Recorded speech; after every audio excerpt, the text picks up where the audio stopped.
Closed captioning is brought to you by IT&E Life in Motion. KUAM News Headlines is presented by Calvo's Insurance, a legacy of trust. Serving Micronesia since 1938. Matson Navigation, serving Guam and Micronesia for 20 years. Cars Plus, Dodge Challenger, the undisputed champion. IP&E, fueling excellence. McDonald's of Guam, I'm loving it. And King's Restaurant, located in Tamuning and Dedido. Always open, always local.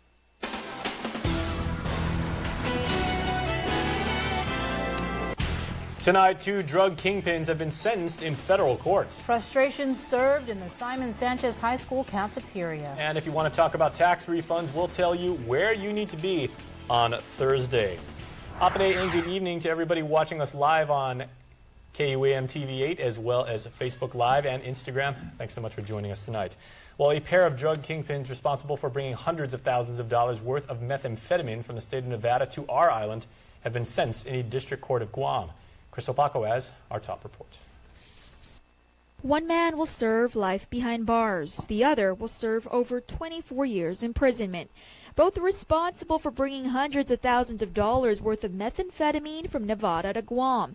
Francisco Arias is an illegal immigrant. His co-defendant and fellow drug kingpin, Eder Cortez Zelaya, is a naturalized U.S. citizen. From 2010 to 2014, the two conspired with at least 15 Guam residents, sending drugs to Guam by mail and receiving payment via Cortez Zelaya's bank account. In federal court on Wednesday, Chief Judge Francis Tidinko Gatewood sentenced Arias to life behind bars, the maximum sentence considering he used threats against his co-defendants. Cortez Zelaya was shown some mercy, also facing life behind bars, but instead ordered to serve over 24 years because his role in the drug conspiracy showed no evidence of threats or violence.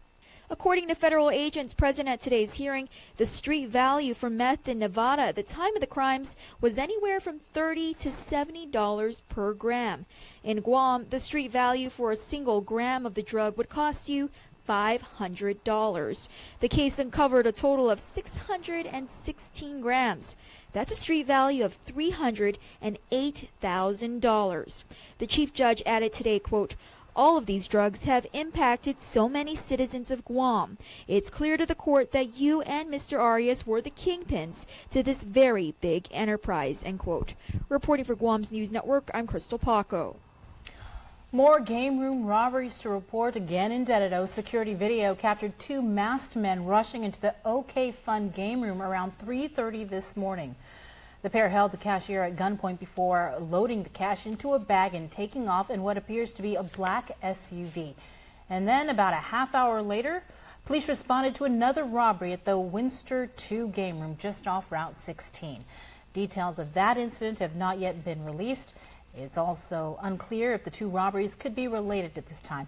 But anyone with information is asked to call Guam Police or Guam Crime Stoppers. That number is 477-4357. Guam's finest are also investigating a robbery at the KFC up in Jigo. It happened about 8:45 last night as a restaurant employee tells KUAM News that she heard a scream coming near the drive-thru window area and then rushed in to find a masked man demanding cash. The suspect was seen on security video running out of the nearby jungle area, then getting in through the window. The staffer says he threw the register out of the window before squeezing himself out as well. We were startled, but luckily no one got hurt. And yeah, we just all ran to the back to stay away from him. The suspect took off with an undisclosed amount of cash. The 52nd plaintiff files suit for clergy sex abuse. M.S. filed his complaint in the Superior Court, naming the Archdiocese of Agani and the Boy Scouts of America Aloha Council as defendants. His alleged abuser is Father Louis Brulard. According to the plaintiff, he was a parishioner of St. Joseph Catholic Church in Inarahan. Because the parish didn't have its own Boy Scouts troop, he joined the Malolo troop led by Father Brulard. The complaint states that the priest would get naked and fondle the plaintiff while other Boy Scouts were forced to look at photographs of naked boys. On other occasions, MS was on camping trips when the priest would come into his tent and sexually abuse him. His local attorney is Kevin Fowler, who believes others are likely to come forward with allegations against the priest. Now, Sabrina likewise filed, but in the district court, 2 more cases of clergy sex abuse. Tomas A. Cepeda Sr. and a person known as M.W. Both alleged they were sexually molested by Father Louis Boulard. Cepeda, who is 71 years old today, lives in the state of Washington but grew up locally in Mangilao. He said he was abused by the priest in the late 1950s through the early 1960s. M.W. says he was molested by the priest in Malolo. Both are suing for $10 million, and both are represented by attorneys David Lujan and Gloria Rudolph. War claims, self-determination, our economy, and the list goes on. Tonight, Congresswoman Madeline Bordallo is touching on those very topics during her congressional address in Hagåtña. Our Nick Delgado explains in this next story. Growth for our island. It's the first time the island's delegate is giving her congressional address inside the Guam Congress building, speaking on more than a handful of items she's working to benefit everyone living here. Even Madeline Bordallo today said at the Island Sustainability Conference that she's talking about working with anyone to be able to get things that Guam needs. Acting Governor Ray Tenorio says he looks forward to hearing what Bordallo has to say about the H-2B issue, an issue that led the administration to turn its back on the buildup until the federal government changes its ways. Our ability to capitalize on construction projects, to be able to use grants, to be able to use monies allocated for military construction, all of these things go to the viability of our island. And we know that construction has long-term dividends and a multiplier effect on the economy. Bordallo has expressed her shared desire to resolve the H-2B crisis so that leaders can get back to showing support for the buildup. The Calvo administration had previously called out Bordallo for not being that voice for the territory in Washington, D.C. However, the acting governor is optimistic about what she will bring to the table after tonight's address. We're hoping to hear from the Congresswoman any traction she has in Washington, D.C., and hopefully, working. Not all people, not all jurisdictions are created equal in the sense that our economy is far-flung from the United States. We're mostly closely aligned with Asia. We're looking at, of course, issues with North Korea, China saber-rattling, Russia issue, and how they're dealing with the global geopolitical environment that we're all faced with. So there are threats and there are opportunities for the island, and we're going to try to capitalize. Bordallo is also expected to talk about the progress of war claims for the island, her hope to attract visitors from new markets, compact impact funding, and efforts to once and for all settle the issue of self-determination for the people of Guam. It's a speech that's pushing the mission of moving forward together. Reporting for Guam's News Network, Guahusi, Nick Delgado. The congressional address starts at 6:30 p.m. at the Congress building downtown, and we'll bring you more from the speech on KUAM.com as well as social media. Governor Eddie Calvo, in the meantime, took a trip to Japan to let leaders there know in person why he withdrew his support for the military buildup. The governor met with Japan's Prime Minister of Ministry of Defense, Hiroyuki Miyazawa, and Parliamentary Vice Minister of Foreign Affairs, Shunseki Takai. Calvo expressed his disappointment with the federal government not fulfilling its end on the One Guam approach, which would ensure the buildup benefits those living on both sides of the military fence. The Guam Education Board held their latest meeting last night in the Sanchez High School cafeteria, where they were served a heaping scoop of frustration. But before the main course, they were treated to a horror show students see every day, the dilapidated classrooms at the home of the Sharks. At Sanchez High School, the signs are everywhere. On the ground. What's the reason? Is it wet or termites? On the walls. That's mold, right? Where? On the top there? On the ceiling. You can see from this angle, but there's mold on this roof. And that's not the only thing going through the roof. Add-on Bill 70. The students have been misled for how long about the rebuild, and then all of a sudden it's like, hey, let's make Sanchez a charter school. You know, it's like cutting corners. Sanchez High School parent administrator, teacher-student organization president Deanna Fournier is referring to the latest bill regarding the Jigo school. The project is part of a $100 million RFP authorized by law enacted 4 years ago, but delayed because of protests and appeals filed by losing offer Cortec International. Bill 70 was introduced by Senators Dennis Rodriguez Jr., Joe San Augustine, Tommy Morrison, Talina Nelson, and Fernando Esteves. The legislation proposes changing Sanchez High to a charter school, and in doing so, yearly allotments of $6,500 per student would then be used to finance the school's construction. Fournier points out, though, that Guam law mandates there must be 60% support from the impacted community to convert a public school into a charter school. This bill seeks to eliminate the stakeholders' ability to have a say. This bill wants to eliminate eliminate that and let the petition go directly to the DOE board, and I feel this is wrong. Also wrong, student Darian Pablo says, is introducing legislation without garnering input or providing information about its impact. Because proposing the bill and not announcing not knowing any of the consequences doesn't seem right.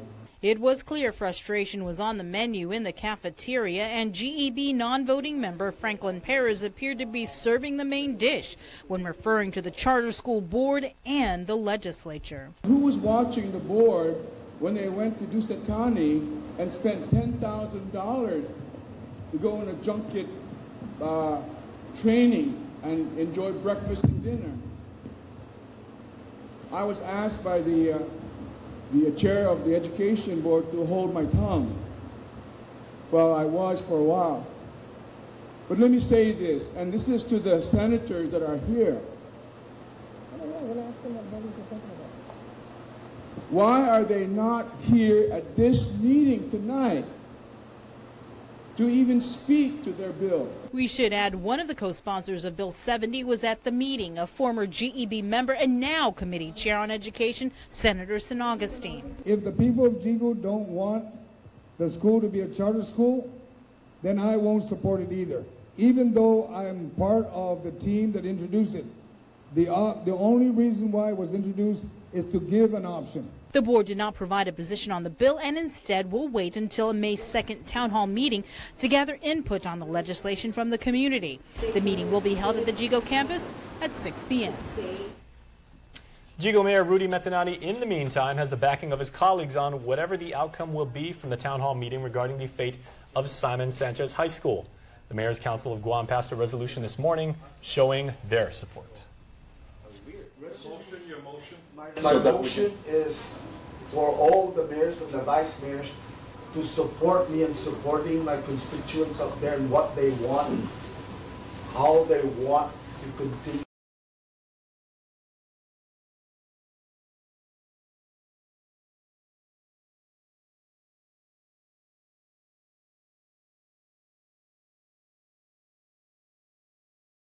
From all the mayors present, once again, the town hall meeting on Bill 70, which converts Simon Sanchez High to a charter school, has been scheduled for May 2nd at 6 p.m.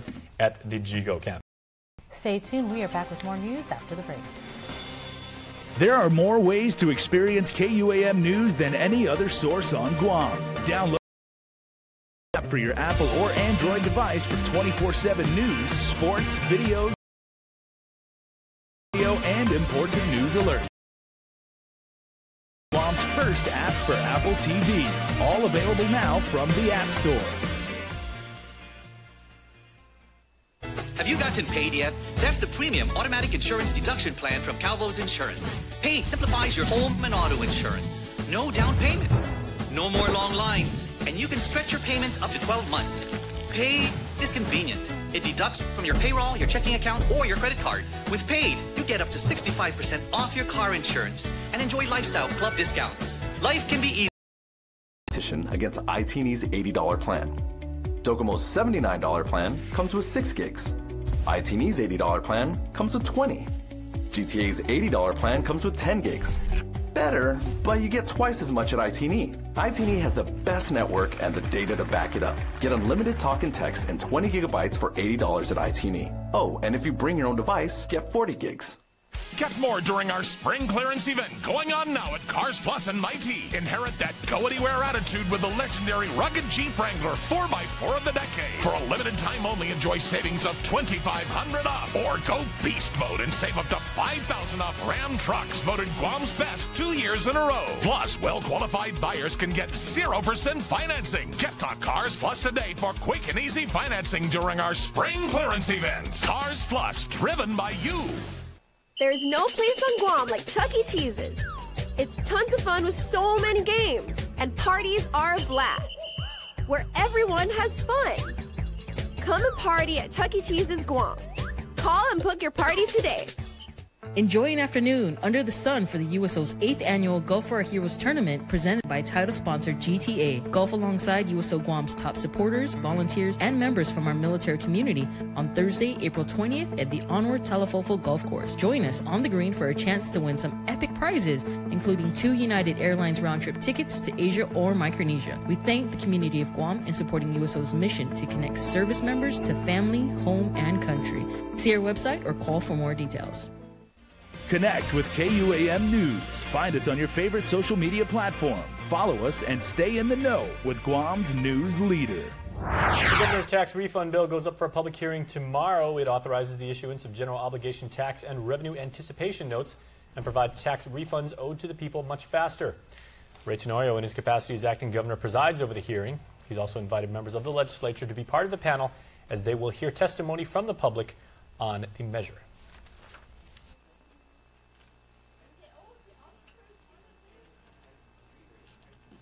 So the people of Guam, all of them can get their tax refunds very quickly.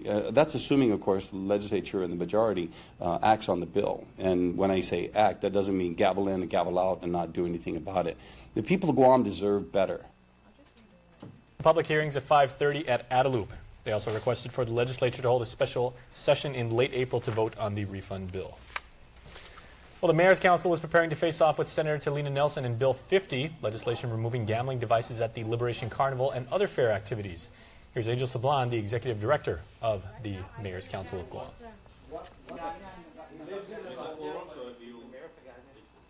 If she's going to go through this, what is her alternative to be able to support our festivities? Because if she has a funding source that is going to be supported by her colleagues, then she can do what she wants. But our other question to her is, are you just picking on Liberation and Fiesta and fairs sponsored by the mayors, or do you really want to stop all gambling? And she said, well, she'll take it a step at a time. So I don't know what that means, but already spoken. Senator Nelson considered making electronic gaming illegal altogether, but she first wants to see how the community responds. The mayors anticipate this year's festivities come at a price tag of some $650,000. The public hearing is Thursday at 9. Rest assured, Guam is ready. This according to the island's top military leader who met with the Mayor's Council today. Along with reiterating her support for the military buildup and the One Guam approach, she spoke briefly on the threats looming in the region. And I wanted to say about the One Guam philosophy that I am a strong supporter of One Guam. And I mean, it shouldn't just be focused on the buildup, but the way that we approach our relationship into the future, even after the buildup. I think that the military on Guam is very beneficial for our overall national security. I can tell you that we have in our national security plans a very good strategy of missile defense and also forward presence. So we rely on these two things to show a strong forward presence as a deterrent measure, but then to also put into place a robust missile defense. And I think everybody knows that we have the THAAD battery up at Anderson, which helps to provide that for the island of Guam. So I wouldn't say that even though North Korea may be doing some saber rattling, that we ought to change any of those procedures. The Island Sustainability Conference, sponsored by UOG, got underway today with the panel discussion on development and how to balance the rights and concerns of landowners and surrounding residents. One debate was on whether there is a need to change the law for zoning and development approvals. Land Management Director Mike Borja acknowledged many of the laws are outdated, but Orda Talampago Mayor Jesse Gogi was even more direct, suggesting there may be a need to get rid of the Guam Land Use Commission entirely.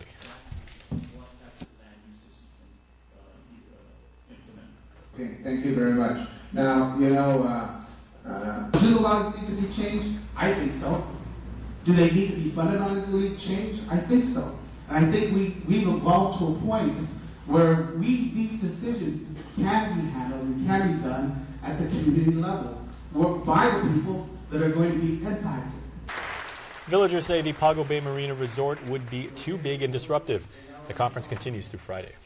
The Sheraton is celebrating its 10th anniversary on Guam. The hotel marks its first decade in the midst of record tourism numbers, but also with a steadily changing visitor demographic. Nestor Lecanto reports. The Tamuning Hotel is one of the few major resorts located away from the main Tumon tourism hub. The Sheraton Laguna Guam Resort was once the Palace Hotel